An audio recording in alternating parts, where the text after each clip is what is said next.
Krásný dobrý den, vážení přátelé, vítám vás u dnešního dopoledního vysílání. Protože situace je taková, že musíme sedět doma a nemáme možnost se moc potkávat, rozhodli jsme se zahájit pravidelné vysílání každý pracovní den v tento čas. Budu vám přinášet krátké zprávy z různého dění okolo exopolitiky, spirituality a historie a možná časem přidáme i další rubriky, takže se máte na to co těšit. Proto mi dovolte, abychom dneska začali tématem, který mi přijde, že je stále velmi aktuální a velmi jsem zvědav, co nám přinese, co se ještě okolo toho bude dít. Jmenuje se to AA typ.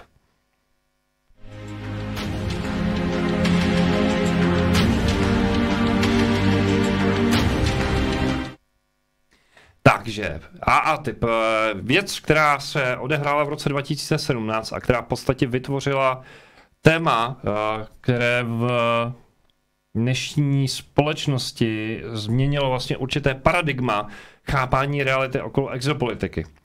Je třeba si uvědomit, že vlastně před rokem 2017, pokud jste si četli články v mainstreamu, tak většina článků se vlastně vyjadřovala o otázkám mimozemských civilizací a přítomnosti mimozemštěnů na Zemi. Velmi skepticky a svým způsobem snažila se to téma jakoby odsunout na vedlejší kolej.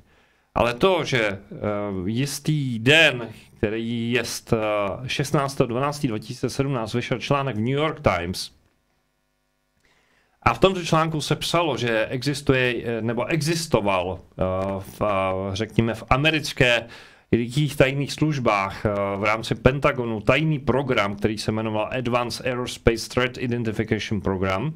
V češtině bychom mohli říct program pro pokročilou identifikaci hrozeb pro letectví. Tak věci se začaly jako vnímat v jiném kontextu, protože samozřejmě, když New York Times zmíní, že něco takového je, a nejenom New York Times, ale pak i následně další zpravodajské servery mainstreamu, tak to vyvolalo samozřejmě boom po celém světě. Dokonce i v českých a slovenských novinách samozřejmě se o tom psalo a mluvilo.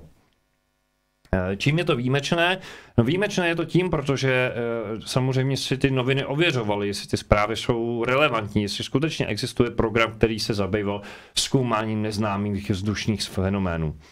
A New York Times a i další samozřejmě oslovili Pentagon. A Pentagon slovy tiskového mluvčího prohlásil, ano, tento program tady skutečně v roce 2007 až 2012 existoval. Čím se zabýval? No, jak jsem řekl, neznámými vzdušnými fenomény. Co jsou neznámé vzdušné fenomény? Jak nám vysvětlila Hillary Clinton v jedné talk show, tak to je politické synonymum pro mimozemská plavidla. Nebo pro UFO, ale spíše je to tady v tomto kontextu chápáno jako mimozemská plavidla. Proč? Protože tento projekt se zabýval už konkrétními případy, kdy došlo k jakémusi blízkému setkání mezi letci, typicky to bylo vlastně setkání vojenských letadel a pilotů ve vojenských letadel s něčím, co je, řekněme, neznámý vzdušný fenomén, jak oni tomu říkají. Formálním lídrem tohoto projektu byl Louis Elizondo, kterého vidíte na obrázku vpravo nahoře, který se začal hojně objevovat v CNN, ve Fox News a dalších zpráv, jako řekněme, na velkých televizních stanicích a začal vysvětlovat veřejnosti, co ten program vlastně je. A že on byl ten, který vlastně jako byl ten frontman tohle z toho projektu a že v podstatě v roce 2012 přišel o práci. Protože projekt byl ukončený. Tenhle program posléze, po té, co byl jako oficiálně ukončený, zdůrazně oficiálně, protože už i historie nám ukázala, že v případě projektu Blue Book, který možná teď je trošku medializován díky stejnojmennému filmovému seriálu, tak vlastně na základě projektu Blue Book vzniklo dalších spoustu podprojektů, o kterých už veřejnost nevěděla. Tak stejně tak uvažuji i o projektu AA typ. Mám za to, že sice oficiálně byl v roce 2012 ukončen, ale spíš mi přijde, že přešel do dalo by se říct, jisté ilegality.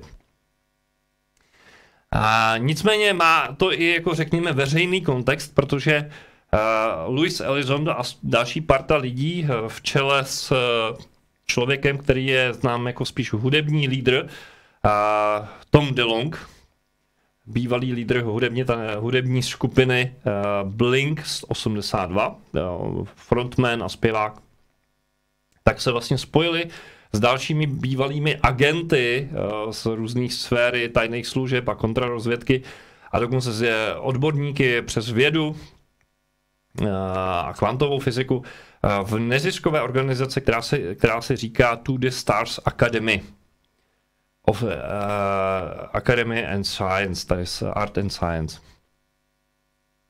A vlastně tato skupina byla zodpovědná za to, že nejenom, že bylo oznámeno, že existuje nějaký tajný projekt, ale byly uvolněny vlastně tyhle záběry, které už jsou dneska notoricky známé a které vidíte tady v pravém dolním rohu.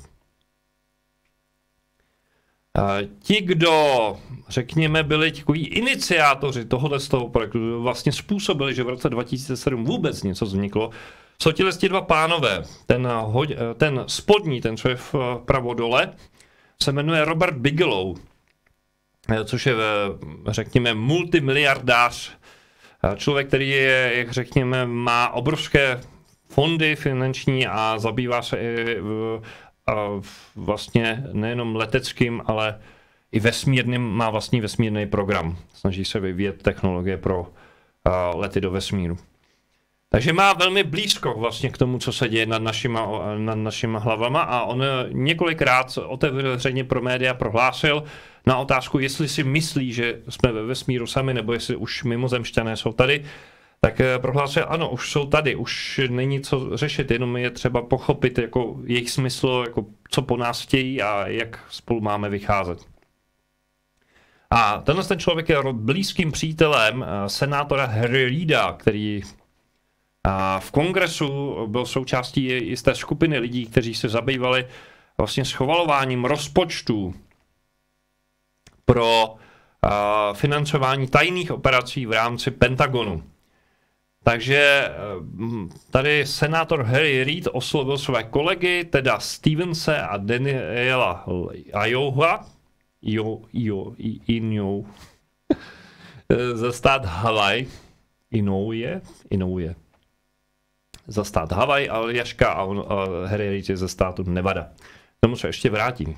A v podstatě dali dohromady finanční prostředky v rozsahu 22 milionů dolarů, což v rozsahu 5 let není zase až tolik, jak někteří vtipně poznamenávají. A pod složkou tajných služeb DIA, což je Defense Intelligence Agency, což je interní zpravodajská služba, založili projekt AA-TIP, který vlastně se zabýval těma věcma, o kterých budu mluvit následně. A proč 22 milionů je málo?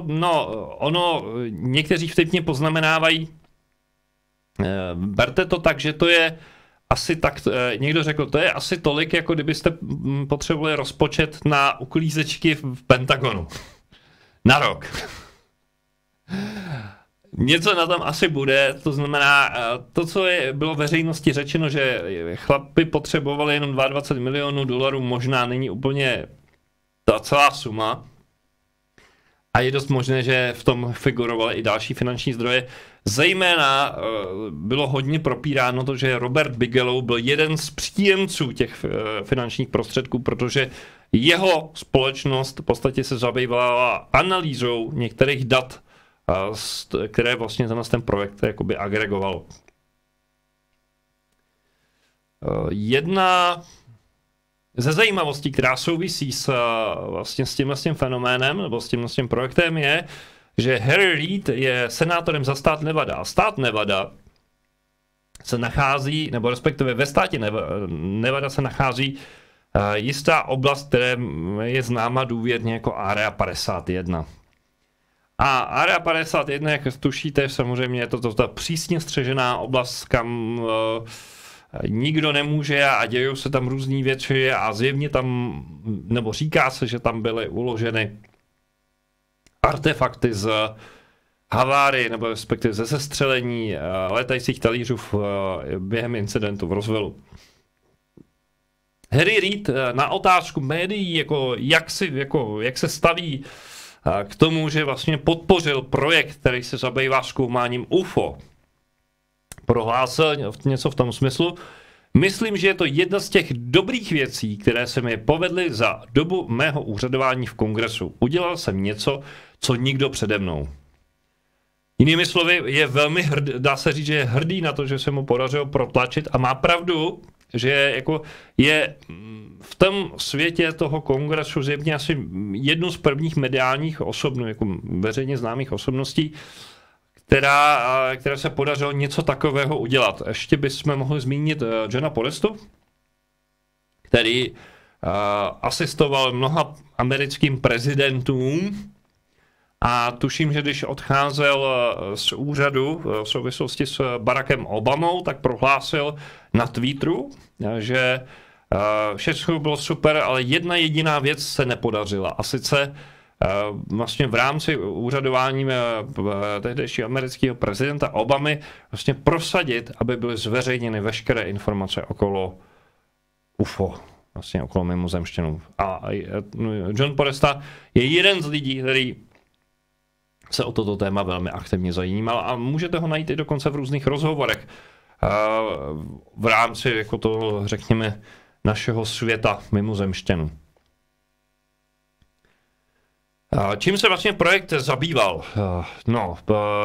Projekt AATIP, říká se o něm, že obsahuje zhruba 490 stran spisu, ale veřejnost zatím nebyla s tímto spisem seznámena, prostě nejsou k dispozici oficiálně data. Ten projekt, jak už jsem říkal, se specializoval na tyhle věci, které jsou jako tadyhle jako ilustrace, a zdůrazňuji, zabýval se pouze těma případama, kde bylo jasné, že nejde o nic jako jiného, nic, co by se dalo vysvětlit konvenčním způsobem, že nejde o žádný letadlo, že nejde o žádný astronomický jev, že nejde o žádný bahenní plyny, ale že skutečně musí jít o nějaký neznámý jev, a typický jev, který přichází z vesmíru. Součástí tohle z toho projektu bylo dalších 38 případových studií, které se zabývaly různými exotickými tématy.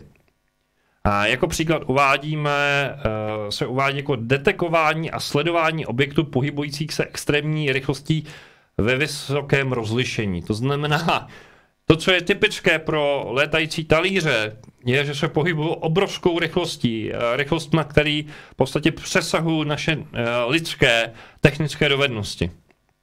Takže někomu velmi záleželo na tom, aby vlastně tyto objekty mohlo sledovat na radaru nebo na nějakém zařízení a vlastně monitorovat jejich pohyb po naší planetě. A další exotickou věcí je warpový pohon. Kdo jste milovníci Star Treku, tak teď samozřejmě tušíte, o čem je řeč. Warpový pohon by se dal zjednodušeně jako popsat jako zařízení, který umožňuje se pohybovat nad světelnou rychlostí. Další téma, kterým se projekt zabýval, nebo jeden z těch projektů zabýval, bylo temná nebo skrytá energie, což je něco, čím se zabývá do jisté míry i kvantová fyzika. Vlastně věřím, že kdybyste zavítali do CERNu, tak vám jistě budu velmi obšírně vyprávět o tom, co vlastně temná energie asi je. Jo, to znamená, to už není úplně tak jako cizí téma, ale ještě je to něco, co nemáme úplně probádané. No a pak další věc, která už zase bych řekl je trošku na hraně, je manipulace s paralelními dimenzemi, to znamená zkoumání paralelních, dal by se říct, zkoumání paralelních světů.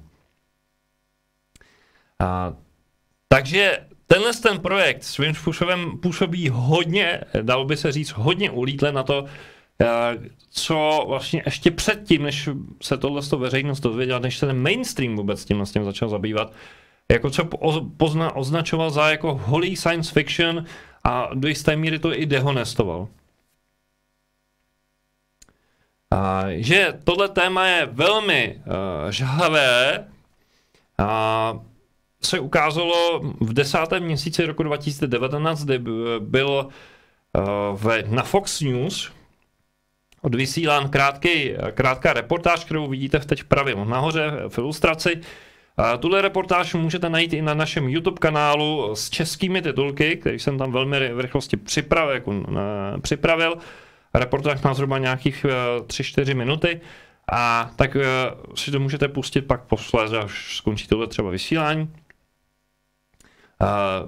To, co tam zazní a co je klíčové, je zmínka o tom, že Luis Elizondo se dostal k materiálům, jakýmsi exotickým materiálům, jež příklad tady uveden vpravo dole.